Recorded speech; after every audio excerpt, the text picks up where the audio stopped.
Hi hello welcome back to our channel. இன்றைக்கி நான் உங்கள் கூட ஷேர் பண்ண போகிறது என்னுடைய பிரம்ம முகூர்த்த பூஜை தான். அதாவது ஆடி மாதத்தோட முதல் செவ்வாய் அன்றைக்கி எடுத்த பூஜை தான். ஸோ இன்றைக்கி மார்னிங் எடுத்த பூஜை நான் இன்றைக்கி உங்களுக்கு ஈவினிங் அப்லோட் பண்ணியிருக்கேன். நான் என்னென்ன பண்ணேன்னு சொல்லிட்டு வாங்க விலாகில் பார்க்கலாம். எப்போவுமே 4:30க்கு எழும்புவேன் பூஜை பண்ணுறதுக்கு. பட் இந்த முறை கொஞ்சம் ஏர்லியராகவே எழும்பிடலான்னு சொல்லிட்டு பிளான் பண்ணியிருக்கேன். நம்ம முந்தின பிரம்ம முகூர்த்த பூஜையும் 4:30க்கு எழும்பி 5:30க்குள்ளே கம்ப்ளீட் பண்ணேன். பட் இந்த பூஜை கொஞ்சம் ஏர்லியராகவே ஒரு 4:30க்குள்ளே கம்ப்ளீட் பண்ணலாம் அந்த மாதிரி பிளானில் இருக்குது. ஸோ இன்றைக்கி மார்னிங் எழும்பி கொஞ்சம் உப்பு மஞ்சள் தண்ணி போட்டு வாசலெல்லாம் ஃபஸ்ட்டு தெளித்து விட்டுட்டேன். இன்றைக்கி செவ்வாய்க்கிழமைனால குலதெய்வத்துக்கு நெய்வேத்தியமாக சக்கரை பொங்கல் வைக்கலான்னு சொல்லிட்டு ஃபஸ்ட்டு பச்சரிசியும் 1 கப் பச்சரிசி எடுத்திருக்கேன். 3/4 கப் பைத்தம்பருப்பு எடுத்துகிட்டு ஊற வச்சுட்டேன். அதை ஊறிட்டு இருக்கும்போது நம்ம அடுத்த வேலையெல்லாம் பார்க்கலான்னு சொல்லிட்டு ஃபஸ்ட்டு அரிசி மாவில் கோலம் போட்டுடலான்னு சொல்லிட்டு ஃபஸ்ட்டு கோலம் தான் போட்டுட்ருக்கேன். நான் எப்போவுமே இந்த அரிசி மாவு நல்லா காய வச்சு வச்சுருப்பேன். ஒரு சின்ன சின்ன பீசஸாக உடச்சி வச்சுருப்பேன். ஸோ அது இந்த மாதிரி நமக்கு செவ்வாய் வெள்ளிக்கிழமை கோலம் போடுறதுக்கு இன்ஸ்டண்ட்டாக ரொம்ப ஹெல்ப்பாக இருக்கும். ஸோ அதை வச்சு நான் ஃபஸ்ட்டு அடுப்பில் நைட்டே தொலைச்சி வச்சுட்டேன். அது மாதிரி முந்தின நாளே மஞ்சள் உப்பு போட்டு வீடு எல்லாமே க்ளீன் பண்ணிட்டேன். ஸோ இன்றைக்கி நம்ம பூஜை பண்ண போகிறோன்னா முந்தின நாளே கொஞ்சம் ஏர்லியராக பிளான் பண்ணிக்கிட்டோம் அப்படின்னா இன்றைக்கி என்னென்ன பண்ண போகிறோம் அதுக்கேற்ற மாதிரி பிளான் பண்ணிக்கிட்டோன்னா அன்றைக்கி நம்ம டென்ஷன் இல்லாமல் நம்மளுடைய பூஜை வேலைகளை பார்க்கலாம். கூடவே இன்றைக்கி குழந்தைங்களுக்கும் ஸ்கூல் இருக்குது, அவங்களுக்கும் குக்லாம் பண்ணணும். ஸோ லஞ்ச் பேக் பண்ணி கொடுக்கணும். அதனால் அதுவும் மிஸ் பண்ணாமல் பண்ணணும். அதனால் அதுக்கும் எல்லாமே ரெடி பண்ணிட்டேன். மோருக்காக நைட்டே உரம் ஊற்றி வச்சாச்சு. அடுப்பெல்லாம் க்ளீன் பண்ணி தான் வச்சுட்டு படுக்க போயிருந்தேன். ஸோ மார்னிங் ஈஸியாக நம்ம கோலம்லாம் போட்டு ரெடி பண்ணுறதுக்கு நெய்வேத்தியெல்லாம் வைக்கிறதுக்கு ஈஸியாக இருக்கும். அது மாதிரி மார்னிங் லைட்டாக பெருக்கி மட்டும் தான் விடுவேன், துடைக்க மாட்டேன். நான் நைட்டே அந்த வேலையெல்லாம் பார்த்துருப்பேன். நெக்ஸ்ட் பூஜை ரூம்லேயும் லைட்டாக டஸ்ட்டெல்லாம் தொடச்சி விட்டுட்டு நெக்ஸ்ட் சரி அரிசி மாவில் அங்கேயும் கோலம் போட்டுடலான்னு சொல்லிட்டு கோலம் போட்டுட்டு இருக்கேன். ஸோ நான் ஏற்கனவே சொன்ன மாதிரி ஏர்லியராகவே எனக்கு எழும்புற பழக்கம் இருக்குது. இப்போத்துலேருந்து இல்லை, நான் படிக்கும்போதே ஏர்லியராக படிப்பேன். நான் வேலையெல்லாம் பார்க்க மாட்டேன். அப்போது படிக்கிறதுக்காக ஏர்லியராக எழும்புவேன். அப்புறம் குழந்தைங்க பிறந்ததுக்கப்புறம் நான் எழும்ப ஸ்டார்ட் பண்ணிட்டேன். ஒரு 4-4:30க்கெலாம் என் பையன் எழும்பிடுவான். அதனால அந்த ஹேபிட் வந்துருச்சு. நான் நிறைய வ்ளாகில் ஷேர் பண்ணியிருப்பேன். ஸோ அதனால் எனக்கு எழும்புறது ரொம்ப கஷ்டமாக இருக்காது. அது மாதிரி நான் நைட்டும் சீக்கிரம் தூங்கிடுவேன்.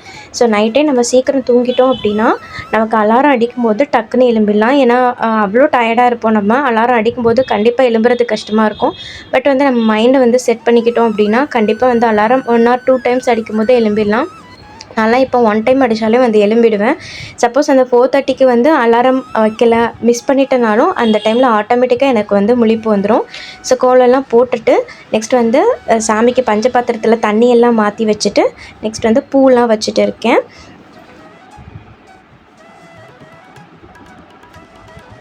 அங்கே குக்கர்லேயும் நம்ம பாயசத்துக்கு ரெடி பண்ணிடலாம் சர்க்கரை பொங்கலுக்குன்னு சொல்லிட்டு விசிலும் வச்சுட்டு நான் அடுத்த வேலைகளை ஸ்டார்ட் பண்ணுறேன். காலையிலே நம்ம எழும்பி பூஜை பண்ணும்போது எனக்கான டைம் பூஜைக்கான டைமும் கிடைக்கிது. நெக்ஸ்ட் குழந்தைங்களுக்கு எல்லாமே ரெடி பண்ணுறதுக்கும் எனக்கு ஈஸியாக இருக்குது.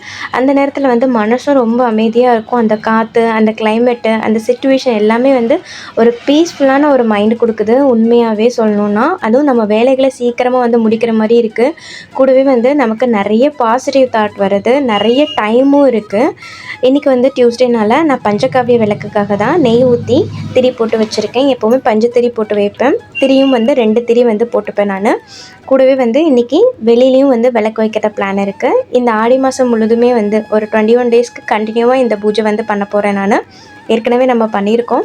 பட் இது ஆடி மாதத்தில் பண்ணுறது இன்னும் கொஞ்சம் சிறப்பு. கூடவே ரொம்ப செல்வ வளம் கொடுக்கறதுக்கும் நமக்கு ஹெல்ப்பாக இருக்கும். அதனால் மிஸ் பண்ணாமல் எல்லாருமே பிரம்ம முகூர்த்த பூஜை பண்ணுங்கள். யாரெல்லாம் பிரம்ம முகூர்த்த பூஜை ஸ்டார்ட் பண்ணியிருக்கீங்கன்னு மறக்காமல் எனக்கு கமெண்ட்டில் ஷேர் பண்ணுங்கள். ஸோ இன்றைக்கி வாசலில் குலதெய்வத்துக்காக விளக்கு வைக்கிறதுக்காக அதுவும் பண்ணியிருந்தேன். யூஸ்வலாக இந்த மாதிரி 21 டேஸ் பண்ணும்போது விளக்கு வைப்பேன் நான். இந்த முறை செவ்வாய் வெள்ளி மட்டும் வச்சுக்கலாம் அப்படிங்கிற பிளானில் இருக்கிறேன் நான். ஸோ அதனால் குலதெய்வத்துக்கும் ஃபஸ்ட்டு நெய் அல்லது எண்ணெய் ஊற்றிட்டு திருச்சல் போடணுன்னு சொல்லுவாங்க. ஸோ இன்றைக்கி நான் சாமிக்குன்னு ஏதாவது இந்த மாதிரி விளக்கேற்றுறதுக்கு நெய் தனியாக வாங்கி வச்சுருப்போம். ஸோ அந்த நெய் நான் ஊற்றிக்கிறேன். நெக்ஸ்ட்டு திருச்சலும் போட்டு வெளியில் விளக்கு வைக்கிறதுக்கும் ரெடி பண்ணிகிட்டு இருந்தேன். நெக்ஸ்ட் எங்கள் வீட்டில் ஒரு வழக்கம் இருக்குது. அஞ்சனக்கல் வந்து லைட்டாக உப்பு போட்டு 3 இடத்துல வைப்போம். ஒன்று பூஜை ரூமில், இன்னொன்று கிச்சனில், இன்னொன்று வந்து பெட்ரூமில். ஸோ அது வந்து அதிர்ஷ்டத்தை கொடுக்கும்னு சொல்லுவாங்க. அது மாதிரி நேர்மறை ஆற்றலை வந்து கொடுக்கும். கூடவே வந்து கண் திருஷ்டியை போக்கும். அது மாதிரி நிறைய இருக்குது. ஸோ அதை வந்து நான் ஃபாலோ பண்ணுவேன். கூடவே வந்து கருடக்கிழங்கும் வந்து நாங்கள் வீட்டில் வந்து கட்டி வைப்போம். அதாவது கண் திருஷ்டி ஏற்படாமல் இருக்கிறதுக்காக. பட் என்னென்னா இப்போ கருடக்கிழங்கு வந்து கிடைக்கிறதில்ல. ஒரு 5-6 மாதமாகவே நானும் வந்து சர்ச் பண்ணிகிட்டு இருக்கேன். பட் என்ன இந்த சம்மர் ஸ்டார்ட் ஆச்சு இல்லை, வெயில் டைமில் வந்து வராது அப்படின்னு சொன்னாங்க. மழை ஸ்டார்ட் ஆனதுக்கப்புறம் தான் கருடக்கிழங்கு வரும் அப்படின்னு சொன்னாங்க. நானும் ஒவ்வொரு மாதமாக பூஜை பொருட்கள் வாங்கும்போது கடையில் கேட்டுகிட்டே தான் இருக்கேன். ஆனால் எனக்கு கிடைக்கவே இல்லை. உங்கள் ஏரியாவில் வந்து கருடக்கிழங்கு கிடைக்குதா, உங்களுக்கு அந்த பழக்கம் இருக்குன்னு சொல்லிட்டு மறக்காம எனக்கு சொல்லுங்கள். நான் இந்த மாதிரி கல்லுப்பு போட்டு அஞ்சனக்கல் அதில் வந்து போட்டு 3 இடத்துல வந்து வச்சுருவோம். நெக்ஸ்ட் வந்து கிச்சன்லேயும் வந்து ஒரு மாதம் போல் நான் வந்து குட்டியாக இந்த மாதிரி காமாட்சி விளக்கு வந்து ஏற்ற வந்து ஸ்டார்ட் பண்ணியிருக்கேன். ஸோ இது வந்து அம்மாக்கிட்டேருந்து வாங்கிட்டு வந்தேன் நான். என் ஃப்ரெண்டு வந்து கிஃப்ட் பண்ணது. அதை போன வாட்டி ஊருக்கு போகும்போது அம்மா கொடுத்தாங்க. ஸோ அதுவும் நிறைய விலாகில் வந்து நான் ஷேர் பண்ணியிருப்பேன். இப்போ வந்து நம்ம அரிசியும் வந்து நல்லா வெந்துடுச்சு. அரிசி பருப்பு வெந்துடுச்சு சர்க்கரை பொங்கலுக்காக. இப்போ நாட்டு சர்க்கரை போட்டுக்கிறேன். இப்போ நான் வந்து 1 கப் அரிசி 3/4 கப் வந்து பைத்தம்பருப்பு எடுத்துட்டேன். ஸோ 2 கப்பு வச்சுக்கலாம். இப்போ வந்து நான் 2 கப்பு நாட்டு சர்க்கரை போட்டிருக்கேன். போட்டு நல்லா மிக்ஸ் பண்ணிவிட்டு கொஞ்சமாக பச்சை கற்பூரம், ஒரு பிஞ்சு அளவுக்கு பச்சை கற்பூரம், நெக்ஸ்ட்டு கொஞ்சமாக ஏலக்காய் தூளும் ரெடி பண்ணி வச்சுருப்பேன் நான். அதையும் வந்து போட்டுக்கிட்டேன் நான். எல்லாம் மிக்ஸ் பண்ணிவிட்டு நெய் வந்து 2 ஸ்பூன் ஆட் பண்ணியிருக்கேன். கூடவே நெய்யில் வந்து முந்திரி திராட்சை வந்து தாளித்து போட்டாச்சு. இப்போ நெய்வேத்தியம் நமக்கு ரெடி ஆகிடுச்சு. நெக்ஸ்ட் வந்து பஞ்சபாத்திரம், நெக்ஸ்ட்டு பூ எல்லாமே வந்து பக்காவாக பிளான் பண்ணியாச்சு. நெக்ஸ்ட்டு வீடும் க்ளீன் பண்ணியாச்சு. கோலம் மட்டும் தான் பெண்டிங். கோலம் ஏன் நான் லேட்டாக போடுறேன் அப்படின்னா, ஃபஸ்ட்டு வந்தோடனே தண்ணி தெளித்து விட்டுட்டேன். மஞ்சள் உப்பு போட்டு தண்ணி தெளித்து விட்டேன். அது கொஞ்சம் ட்ரை ஆனோன்னா கோலம் போடலாம் அப்படின்னு சொல்லிட்டு தான். ஏன்னா வந்து உடனே போட்டால் வந்து அந்த தண்ணியில் வந்து கொஞ்சம் பாதி கோலம் அழிஞ்சிரும். சில டைம் அவசரம் இருக்கும்போது அப்படி தான் பண்ணுவேன். பட் இன்றைக்கி வந்து கொஞ்சம் பொறுமையாகவே நம்ம போட்டுக்கலாம்னு சொல்லிட்டு வேலைகள் இருந்தனால அந்த வேலையெல்லாம் முடிச்சுட்டு பண்ணலான்னு சொல்லிட்டு தான் இன்றைக்கி வந்து கொஞ்சம் லேட்டாக வந்து கோலம் போடுறேன். அதாவது வேலைகளை முடிச்சுட்டு லாஸ்ட்டாக வந்து கோலம் போடுறேன். பிரம்ம முகூர்த்தத்தில் நீங்களும் எழும்பி விளக்கு போடணும் அப்படின்னு சொல்லிட்டு பிளான் பண்ணிட்டு இருந்தீங்கன்னா, நீங்கள் நைட்டே சீக்கிரமாக தூங்க பழகிக்கோங்க. அப்போ வந்து காலையில் எழும்புறதுக்கு ஈஸியாக இருக்கும். ஏன்னா ஃபஸ்ட் டைம் பண்ணும்போது கண்டிப்பாக கஷ்டமாக இருக்கும். எழுந்து பழகிருக்கீங்க அப்படின்னா உங்களுக்கு ஈஸியாகவே இருக்கும். அதுவும் ஒன் டைம் நீங்கள் பிரம்ம முகூர்த்த பூஜனை ஸ்டார்ட் பண்ணிட்டீங்கன்னா அது ரெகுலராக உங்களுக்கு பண்ணுற மைண்ட் செட் வந்துடும். எனக்கும் அப்படி தான். ஒன் டைம் பண்ணாலுமே நான் ரெகுலராக எழும்பி ஒரு 21 டேஸ் அப்படின்னு கணக்கு இல்லாமல் ஒரு நாள் பண்ணுவேன், இன்னொரு நாள் வந்து பண்ணுவேன், இன்னொரு நாள் பண்ண மாட்டேன். அந்த மாதிரி வந்து நான் எழும்புற ஹேபிட், விளக்கேற்றுற ஹேபிட் வந்து வந்துடுச்சு. முன்னாடி வந்து நான் எழும்புவேன். பட் என்னென்னா காலையில் குளிச்சுட்டு வர மாட்டேன். குளிச்சுட்டு வராமல் டேரெக்டாக வந்து ப்ரஷ் பண்ணிவிட்டு முன்னாடி யோகா பண்ணுவேன் நான். கொஞ்சம் நேரம் வந்து 10 நிமிஷமாவது சூரிய நமஸ்காரம் பண்ணுவேன். பண்ணிவிட்டு என்னுடைய கிச்சன் வேலைகளை வந்து ஸ்டார்ட் பண்ணிவிடுவேன். கரெக்டாக இருக்கும். பட் இப்போ வந்து நமக்கு பூஜைக்குன்னு கொஞ்சம் டைம் கொடுக்கும்போது யோகாலாம் பண்ணுறதுக்கு டைம் இருக்க மாட்டுது. ஸோ இந்த ஆடி மாதம் வந்து ஒரு 3 மணிக்கெலாம் எழும்புற ஹேபிட் வந்துருச்சு அப்படின்னா, இந்த டியூஸ்டே நெக்ஸ்ட்டு வந்து ஃப்ரைடே மட்டும் தான் கொஞ்சம் அதிகமாக வேலை இருக்கும். மற்ற நேரம்லாம் வந்து கொஞ்சம் கம்மியாக வேலை இருக்கும்போது கொஞ்சம் யோகாவுக்கும் வந்து டைம் கொடுக்கலான்னு இருக்கேன். யாரெல்லாம் ஹெல்த்துக்காக நீங்கள் வந்து எக்ஸசைஸ், யோகா அந்த மாதிரிலாம் பண்ணுற ஹேபிட் இருக்குன்னு மறக்காமல் கமெண்ட்டில் ஷேர் பண்ணுங்கள்.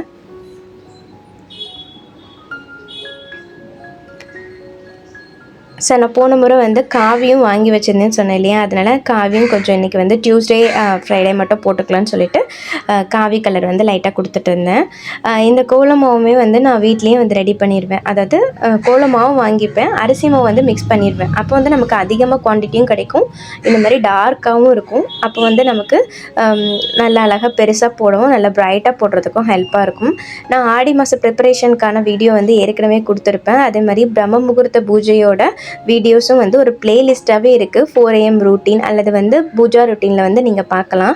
ஸோ என்னுடைய பூஜா ரொட்டீன் பிடிச்சிருந்துச்சின்னா, உங்களுக்கு பூஜா விலாக்லாம் பிடிச்சிருந்துச்சின்னா மறக்காமல் எனக்கு கமெண்ட்டில் ஷேர் பண்ணுங்கள். நெக்ஸ்ட் வந்து எழும்புனோடனே நான் வந்து நம்ம மொபைலை பார்க்குறத தவிர்த்துட்டு நம்ம அடுத்தடுத்த வேலைகளை வந்து பண்ணலாம். ஸோ பூஜை பண்ணுற ஹேபிட் இல்லைனாலும் அடுத்த வேலைகள் உங்களுக்கு காலையிலே எழும்பி குக் பண்ணுற வேலையில் இருந்து எக்ஸசைஸ் பண்ணுற வேலையில் இருந்துன்னா அதெல்லாம் பண்ணலாம். காலையிலேயே வந்து சோஷியல் மீடியாக்குள்ளே போனோன்னா டைம் அதுக்கே போயிடும். அதனால் வந்து நான் காலையில் எழும்பி ஜஸ்ட்டு அலாரத்தை ஆஃப் பண்ணுறதோட அவ்வளோதான். யாராவது மெசேஜ் பண்ணியிருந்தால் கூட நான் லேட்டாக தான் ரிப்ளை பண்ணுவேன். ஜஸ்ட்டு வந்து பார்த்துட்டு நோட்டிஃபிகேஷன் வந்திருக்கும் இல்லையா, அதை மட்டும் பார்த்துட்டு நான் அதுக்கப்புறம் வந்து நான் லேட்டாக தான் ரிப்ளை பண்ணுவேன்.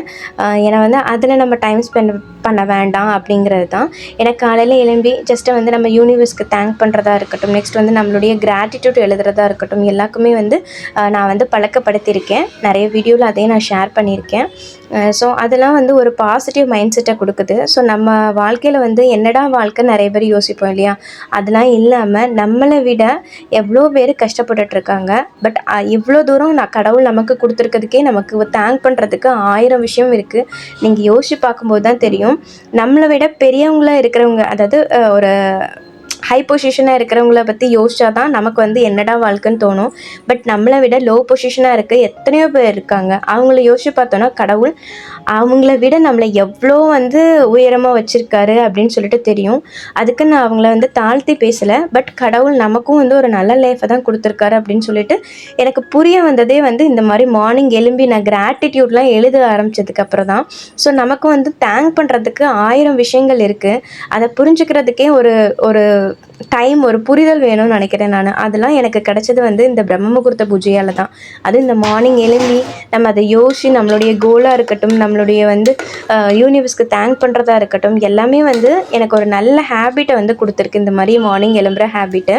ஸோ நீங்கள் வந்து எதாவது சேஞ்ச் பண்ணியிருக்கீங்களா? உங்கள் லைஃப்பில் எதாவது சேஞ்சஸ் கொண்டு வந்திருக்கான்னு சொல்லுங்கள்.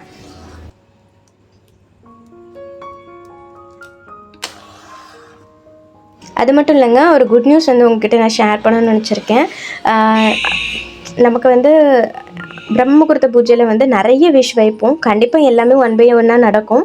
ஆனால் வந்து ஒரேடியாக டக்குன்னு நடந்துடாது, கொஞ்சம் வெயிட் பண்ணி தான் நமக்கு நடக்கும். அதே மாதிரி எனக்கும் வந்து பொறுமையாக தான் நடக்கும். நான் எல்லாமே இப்போவே வேணும், அடுத்த நாளே வேணும் அப்படின்லாம் வந்து நான் எப்போவுமே வேண்ட மாட்டேன். பட் எல்லாத்துக்குமே வந்து நம்மளுடைய உழைப்பும் நம்மளுடைய முயற்சியும் வேணும்ல, அதை நான் வந்து போட்டுகிட்டே தான் இருப்பேன். அதனால் வந்து நீங்களும் வந்து இந்த இந்த முறை நடக்கலை அப்படின்னா அதை விட்டுடாதீங்க, கண்டினியூவாக பண்ணுங்கள். நிறைய சிஸ்டர் வந்து லாஸ்ட் டைம் நான் பிரம்ம முகூர்த்த பூஜையை பார்த்துட்டே வந்து நடந்துச்சான்னு கேட்டிருந்தாங்க. பட் அது நடக்கலைனாலும் நம்ம லைஃப்பில் நிறைய வந்து சேஞ்சஸ் வந்து கொண்டு வந்திருக்கு. இன்னொரு ஹாப்பியான விஷயம் நான் ஷேர் பண்ணணும். நான் 3 வருஷத்துக்கு முன்னாடியிலேருந்து வீடியோ போடுறேன், குக்கிங் சேனல் வச்சுருந்தேன். அது வந்து அந்தளவுக்கு ப்ராப்பராக ரன் ஆகாதனால அதை டெலீட் பண்ணிவிட்டு ஆரிக்கான சேனல் வந்து ஸ்டார்ட் பண்ணேன். இப்போ அந்த சேனல் வந்து ஹாஃப் மானிட்டைஸ் ஆகிடுச்சு. இன்னும் கொஞ்சம் நாளில் ஃபுல் மானிட்டைஸ் ஆகி நமக்கு ஏர்னிங்ஸ் வந்து ஸ்டார்ட் ஆகிடுது. இதுதான் ஒரு ஃபஸ்ட்டு ஸ்டெப்புன்னு சொல்லுவேன் நான்.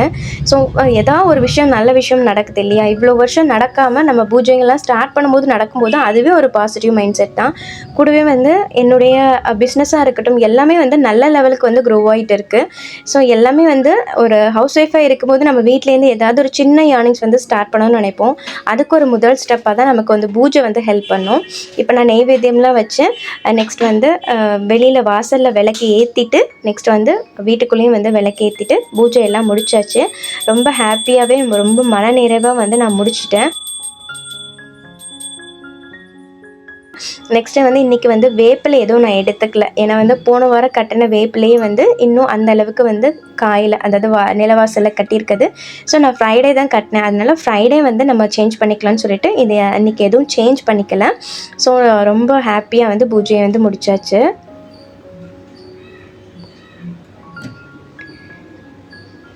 ஸோ இதுதான் என்னோட எளிமையான பிரம்ம முகூர்த்த பூஜை. ஸோ என்னால் முடிஞ்ச நெய்வேத்தியத்தை நானும் படைச்சி மனநிறைவாக வந்து பூஜையை வந்து முடிச்சாச்சு. எங்கள் வீட்டில் குலதெய்வ படமும் இருக்குது. எங்கள் குலதெய்வம் வந்து முத்துமாரியம்மன், அம்மச்சியம்மார் 2 குலதெய்வம் உண்டு. ஸோ 2 கோயிலுக்குமே நாங்கள் போவோம். இந்த ஆடி மாதம் அந்த வ்ளாகும் வந்து உங்க கூட நான் ஷேர் பண்ணுறேன். எப்போவுமே ஆடி மந்த் வந்து பொங்கல் வைக்கிறதுக்காக போவோம். வந்து கொஞ்ச நேரம் டீயும் எடுத்துகிட்டு என்னுடைய டெய்லி ருட்டீன், அதாவது குக்கிங் வேலையை வந்து ஸ்டார்ட் பண்ணிட்டேன். இன்றைக்கி அரிசி பருப்பு சாதம், நெக்ஸ்ட்டு பொட்டேட்டோ தான் வச்சுருந்தேன். நெக்ஸ்ட்டு வந்து குழந்தைங்களுக்காக ஸ்நாக்ஸுக்காக நெக்ஸ்ட்டு வந்து சோள மாவு வந்து அரைச்சி வச்சுருந்தேன்.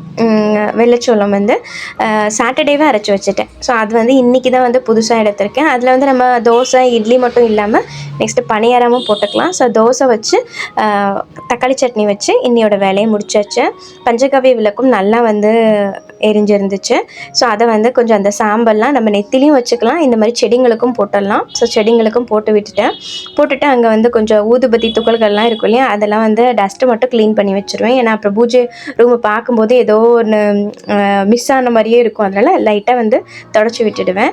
இதுதான் என்னுடைய சிம்பிளான பூஜை. உங்களுக்கு இந்த விளாக் பிடிச்சிருந்துச்சுன்னா மறக்காமல் உங்களுடைய கருத்துக்களை வந்து கமெண்ட்டில் ஷேர் பண்ணுங்கள். யாரெல்லாம் பிரம்ம முகூர்த்த பூஜை பண்ணுறீங்கன்னு சொல்லிட்டு ஷேர் பண்ணுங்கள். நீங்கள் எல்லாம் எத்தனை மணிக்கு கிளம்புறீங்க அப்படின்னு சொல்லிட்டு மறக்காமல் எனக்கு கமெண்ட்டில் வந்து ஷேர் பண்ணுங்கள். இன்னொரு விளாகில் பார்க்கலாம். பாய்.